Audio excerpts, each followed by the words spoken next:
तो छवि रंजन जी जो अभी डीसी है, जो अभियुक्त है, जिनको जेल जाना है, जेल जाना ही चाहिए ऐसे अधिकारी को जो ऐसा गरिमामय पद को कलंकित कर रहे हैं, तो वो क्या किए, अपना बल का प्रयोग करते हम लोग को माफिया बताया। हमारे घर में हम लोग माफिया, हमारे घर में अंतर्राष्ट्रीय धावक हैं नारायण साहू, हमारी भतीजी अर्चना अंतर्राष्ट्रीय गोल्ड मेडलिस्ट हैं योगा में, जो योगा टीचर खोजते फिर लेकिन हमारे परिवार में है।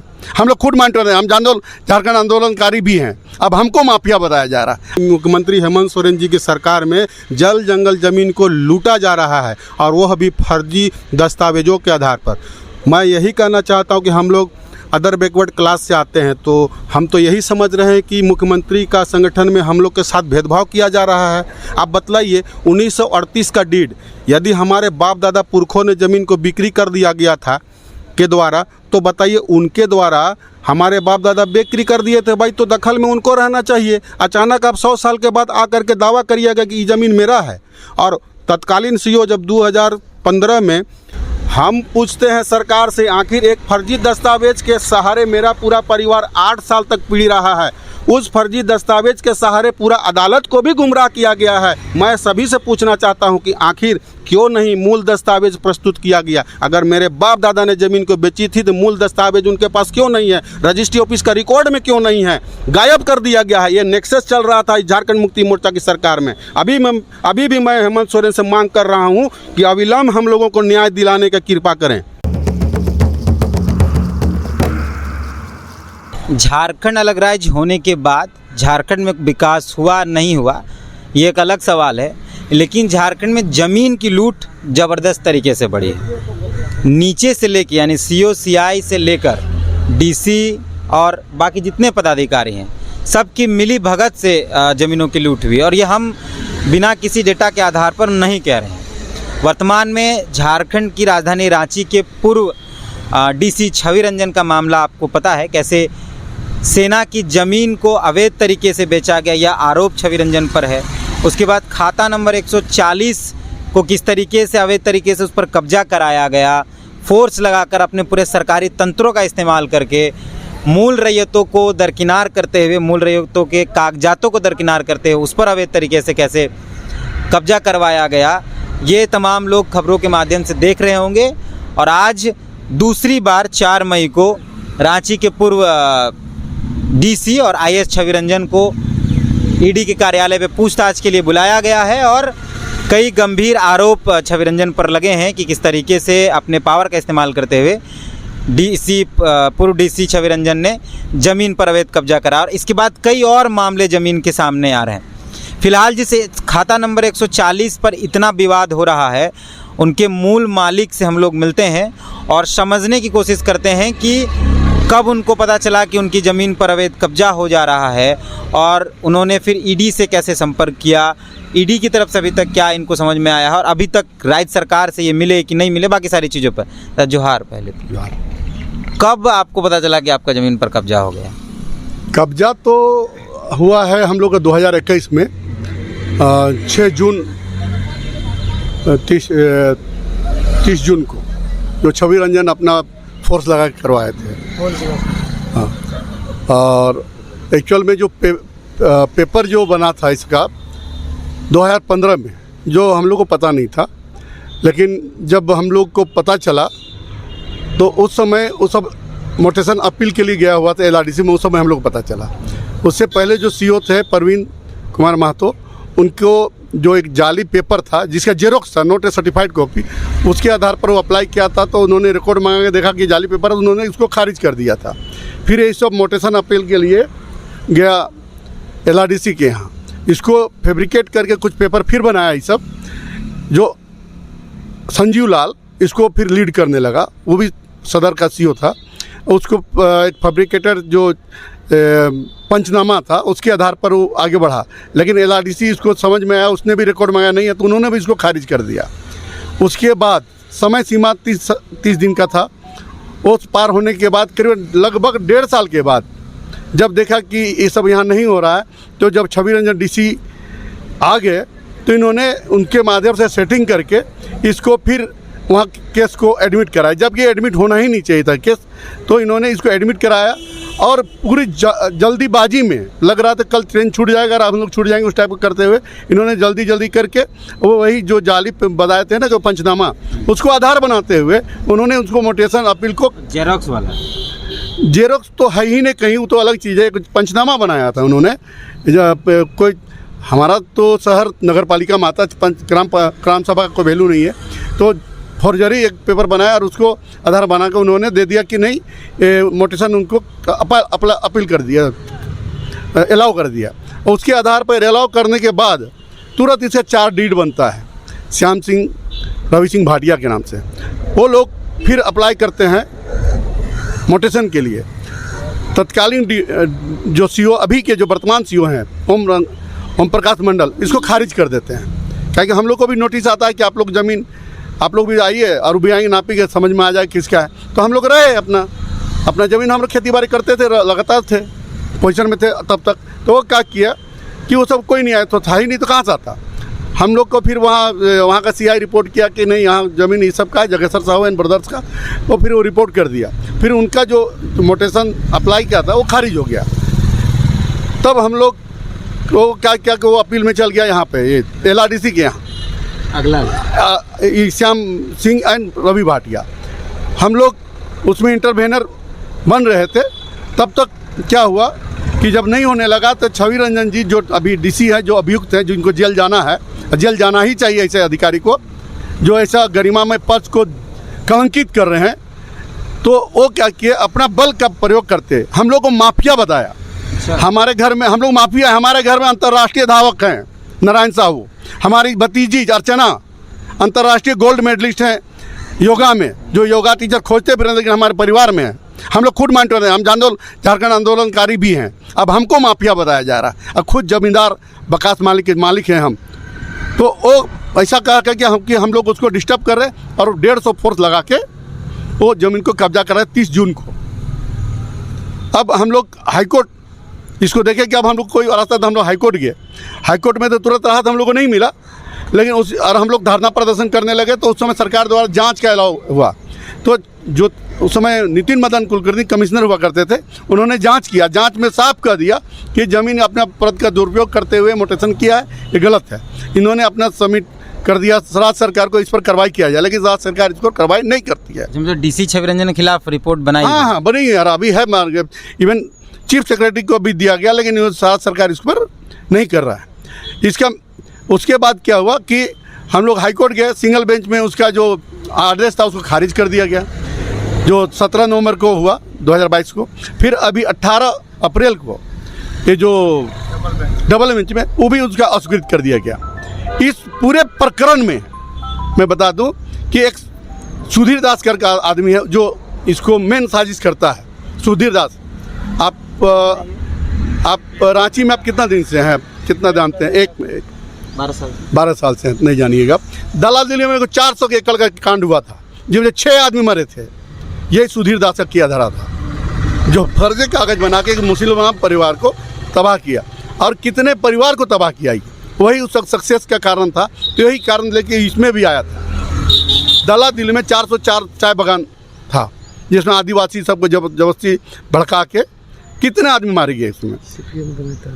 और CPM का नाता, CPM से भी उसको बाहर कर दिया, क्या गलत आदमी है, कि इसको CPM में नहीं है वो। अब उसके बाद ये सब जो किया, जब देखा कि हम नहीं सक्सेस कर रहे हैं, तो एक लड़का है PN सिंह, स्वर्गीय PN सिंह नेता है, बहुत अच्छे आदमी हैं। उनका एक लोहा सिंह करके लड़का, लोहा सिंह है ना, उसके माध्यम से वो CM हाउस पहुंचता है, और वहाँ पिंटू सिंह जो है, पिंटू श्रीवास्तव, अभिषेक श्रीवास्तव, उसका मीडिया सलाहकार, उनका सहमति से फिर आगे बढ़ते हैं और जाके छवि रंजन को ट्रैप में करते हैं, और ये सब काम किया गया। आज भी डबल बेंच आदेश होने के बावजूद भी LRDC उसका छवि रंजन का आदेश को खारिज नहीं करते, उसे मोटेशन खारिज नहीं कर रहा है, उसे जमाबंदी खारिज नहीं कर रहा है। आज भी जो काम है, ये लोग भ्रष्ट हैं, ये आज भी चाहते हैं कि हमको मिले और तभी करेंगे। LRDC और CO अब तो ED कर रही है। ED करने से उनको कोई अंतर नहीं पड़ रहा है। ED जब हाईकोर्ट को ठेंगा दिखा रहे हैं लोग, ये बहुत बड़ा चीज़ है। सब इनके किसका दबाव है, आई डोंट नो, लेकिन ये करने को तैयार नहीं है। आप समझ सकते हैं कि इतना बड़ा हाईकोर्ट का आदेश आ जाने के बाद उसका जब आदेश खारिज हो गया तो तुरंत खारिज कर देना चाहिए। जमाबंदी खोलना नहीं खोलना तो हम लोग तो अप्लाई किए, वो तो खोलना है, लेकिन पहले तो वो खारिज करना चाहिए ना। वो खारिज नहीं कर रहे हैं, वो कह रहे हैं कि हम को आदेश कौन देगा आदेश? LRDC सक्षम पदाधिकारी है कोई भी जमाबंदी खोलने का और विलुप्त करने का, विलोपित करने का।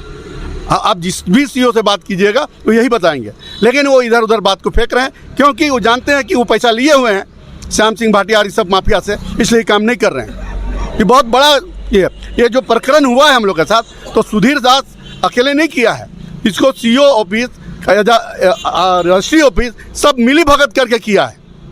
आप तो बता रहे अभिषेक प्रसाद पिंटू भी इसमें involved। अभी वो तो बाद में पिक्चर में आया, जब देखा कि सब नहीं अपने लेवल में नहीं सकने लगा, तब इसको पिंटू को ही सब अपने ग्रिप में लेके किया। इसको जिसको हाल ही में उनका PA के यहाँ भी छापामारी हुआ था। अब तो ईडी कार्रवाई कर रही है, और ईडी जो इससे कार्रवाई कितने कर रही है संतुष्ट? तो उनको इतने बड़े माफिया हैं, इनको डर नहीं है ईडी से भी, इनको भी ठेंगा दिखा देते हैं।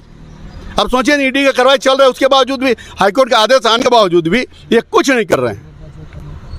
कितना मन बढ़ा हुआ है यहाँ का CI कर्मचारी का, ये अंदाज़ा लगा सकते हैं आप। ये तो बहुत ही भ्रष्ट हैं। ये मैंने झारखंड को छोड़ दिया, अपने परिवार को अगर पैसा मिले तो उनको बेच देंगे, इस पैसा में से हैं। तो आप कितने संतुष्ट हैं ईडी की कार्रवाई से? देखिए ईडी से कार्रवाई से तो हम लोग संतुष्ट है कि वो कोशिश कर रहे हैं कि जो भ्रष्ट लोग हैं उनको अंदर डाले, उनको उनके अंजाम तो पहुँचाए, और उम्मीद कर रहे हैं कि इनके अंजाम में पहुँचना चाहिए, और हम लोग का भी सहयोग उनको रहेगा पूरा। तो और लोगों से बात कर, आपका क्या नाम है? हरिहर साहू। आप उसी परिवार से? हाँ, उसी परिवार से हैं, उनके भाई। तो आप लोग पदाधिकारी, मतलब आप लोग को मुख्यमंत्री, अधिकारी, इन लोग से मुलाकात कभी हुई थी? बताए थे ये बात उनको? हाँ, बताए थे, ये बात बताए थे, मुख्यमंत्री को बताए थे, राज्यपाल को, सबको बताए थे। हम लोग लेटर भी दिए हुए हैं, धरना प्रदर्शन हुआ, हम लोग का पुतला जलाया गया, बहुत सब ये किए, बहुत सा न्यूज में आया, टीवी में आया, कोई सुनवाई नहीं। अभी भी चीफ सेक्रेटरी, रेवेन्यू सेक्रेटरी को भी दिए हैं, revenue secretary, chief secretary, CM and LRDC, DC, CO सबको आदेश दे दिया गया, हाईकोर्ट का जो भी आया वो भी, लेकिन इनको कोई अंतर नहीं। पहले भी दिया गया, आज भी दिया गया। हम लोग इस पर बहुत आंदोलन किए, इनका पुतला जलाए, राजभवन घेराव किए, इवन राष्ट्रपति को लिखे, प्रधानमंत्री को लिखे, इवन आपको जो हमारे गृह मंत्रालय उनको लिखे, इवन मानव अधिकार को भी लिखे। मानव अधिकार में भी यहाँ आया हुआ संज्ञान में, लेकिन उनको भी दबा रहे हैं, ये अपने पावर का दुरुपयोग कर रहे हैं। आप लोग आंदोलनकारी परिवार से हैं, और परिवार में इतने धावक हैं, इतने खिलाड़ी हैं, उसके बाद भी ये सब हुआ, उस पर क्या कहेंगे?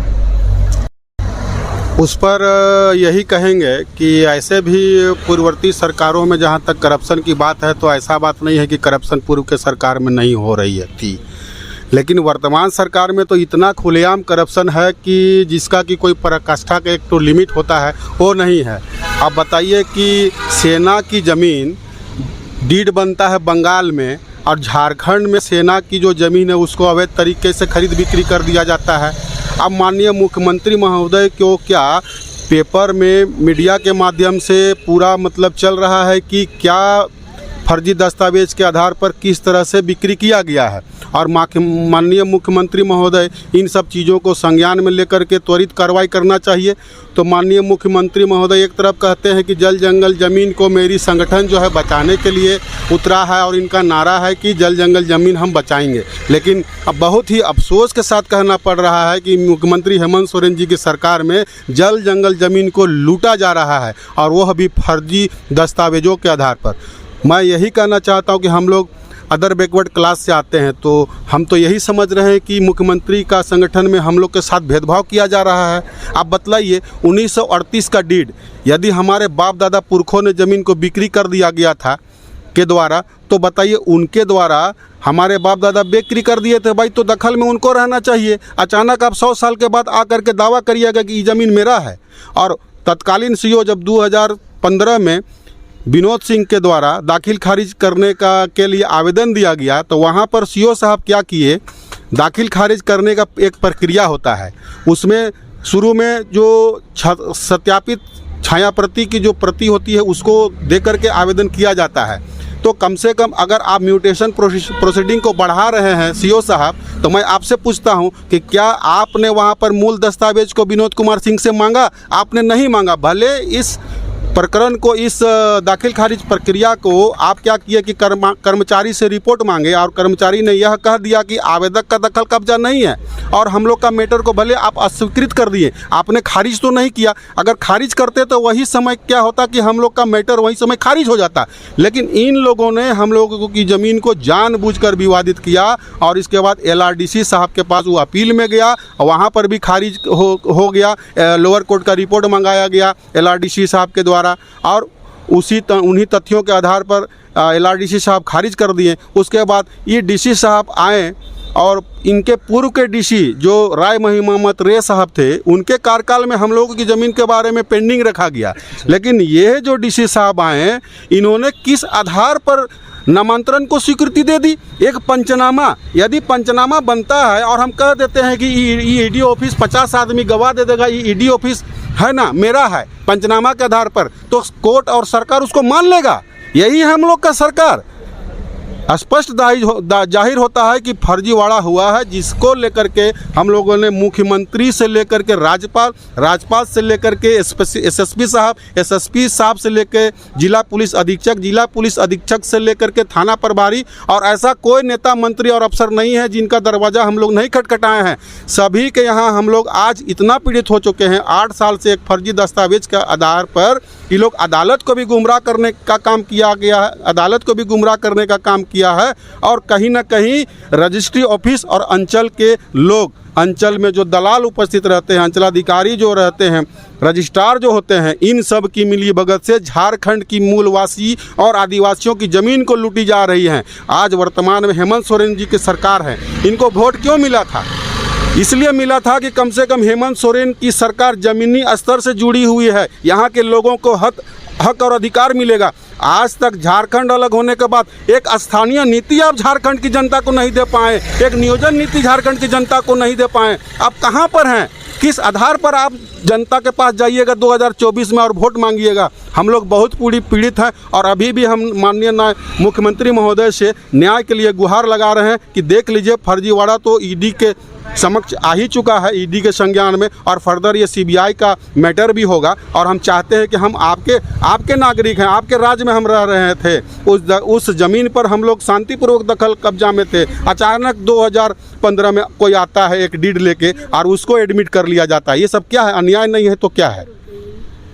ED तो अब कार्रवाई कर रही है और जितने भी आरोपी हैं सबसे पूछताछ लगातार तो उनको बुलाया जा रहा है। आज भी पूर्व DC छवि रंजन जो आप लोग के हिसाब से मुख्य आरोपी हैं, उनको भी बुलाया गया है, दूसरी बार है। बुलाया तो गया है। आप लोकतंत्र में ED का जो काम है ED अपना करेंगे, CBI का जो काम है वे लोग अपना करेंगे। हम पूछते हैं सरकार से, आखिर एक फर्जी दस्तावेज के सहारे मेरा पूरा परिवार 8 साल तक पीड़ रहा है, उस फर्जी दस्तावेज के सहारे पूरा अदालत को भी गुमराह किया गया है। मैं सभी से पूछना चाहता हूं कि आखिर क्यों नहीं मूल दस्तावेज प्रस्तुत किया गया? अगर मेरे बाप दादा ने ज़मीन को बेची थी तो मूल दस्तावेज उनके पास क्यों नहीं है? रजिस्ट्री ऑफिस का रिकॉर्ड में क्यों नहीं है? गायब कर दिया गया है। ये नेक्सस चल रहा था झारखंड मुक्ति मोर्चा की सरकार में। अभी भी मैं हेमंत सोरेन से मांग कर रहा हूँ कि अविलंब हम लोगों को न्याय दिलाने की कृपा करें। ED तो कार्रवाई लगातार कर रही है और तमाम जो आरोपी हैं उनको बुलाया भी जा रहा है, लेकिन परिवार के लोगों का कहना है कि हमारी उम्मीदें सरकार से थी और सरकार ने कुछ नहीं किया। सरकार के तमाम पदाधिकारी मिले रहे। और लोग भी, क्या नाम है? शिवनंदन प्रसाद। परिवार के लोग हैं। परिवार। जिस तरीके से ED कार्रवाई कर रही है लगातार, दूसरी बार छवि रंजन को बुलाया गया, आप लोग क्या कहते हैं? मैंने ED से हम लोग संतुष्ट है। हम लोग चाहते हैं कि उसका संपत्ति का जांच हो, पूरा संपत्ति उनका जब्त हो और कानून विधि के अनुसार उनको सजा हो, ताकि दूसरे DC जो है IAS अफसर हैं उन लोग को सबक मिले। एकदम इतना मैंने कर रहे, बिना सरकारी अधिकारी के ये कार्य किया ही नहीं जा सकता था। उन लोग के सहयोग के बिना ये इतना दूर पहुंच ही नहीं सकता था उन लोग। इसमें हर अधिकारी पदाधिकारी लोग शामिल है इसमें।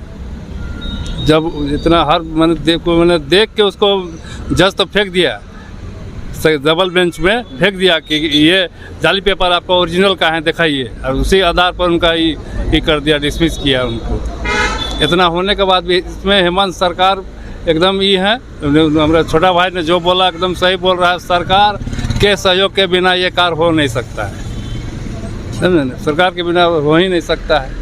तो ये परिवार के वो लोग हैं जिनके ज़मीन पर अवैध तरीके से कब्जा कराया गया। इनकी पुश्तैनी ज़मीन थी और ये वही के खाता नंबर 140 है जिसके पर पूरा बवाल मचा हुआ है। डीसी जो पूर्व डीसी रांची के रहे छवि रंजन, उनको दूसरी बार ईडी कार्यालय में पूछताछ के लिए बुलाया गया है और इसी ज़मीन पर डीसी छवि रंजन पूर्व डीसी छवि रंजन ने अपने पूरे अधिकारों का प्रयोग करते हुए गलत तरीके से वहां अवैध कब्जा कराया। परिवार के लोगों का एक बहुत जो कहना है वो बहुत अच्छी बात यह है कि हमें उम्मीद सरकार से थी और सरकार के लोगों ने कोई मदद नहीं की। ईडी की कार्रवाई से ये संतुष्ट हैं। बाकी देखते हैं क्या होता है इस पूरे मसले पर। बाकी और खबरों के लिए मिलते हैं। जोहार।